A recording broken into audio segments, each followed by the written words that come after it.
And these exercises get you used to the truth functions and also working with symbolic sentences. It helps you spot your operators and determine the order in which you should be working with them, that is to say, the order of operation. You are being told that the sentences A, B, and E are all true. Then you're given a sentence and asked to compute the truth value of this entire compound.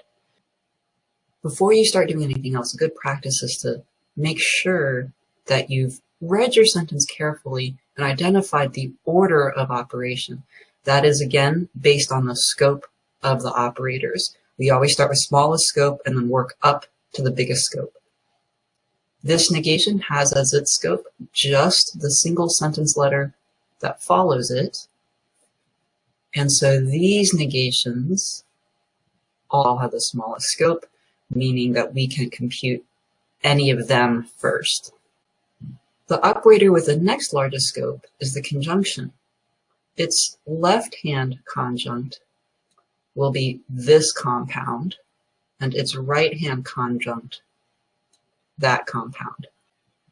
And then lastly, the horseshoe has the entire sentence for its scope. That is to say, the antecedent is the entire conjunction within those parentheses, and its consequent is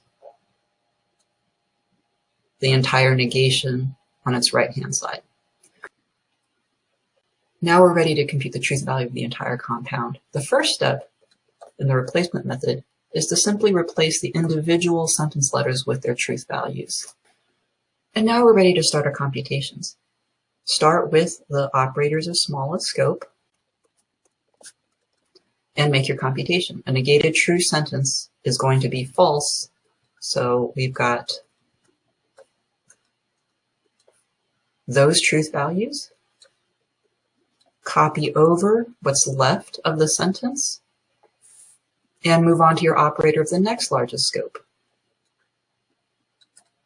A conjunction is false under these conditions.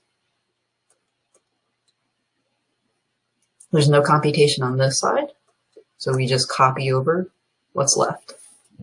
And finally, we do our main connective. A conditional is true under these circumstances. And there's your answer.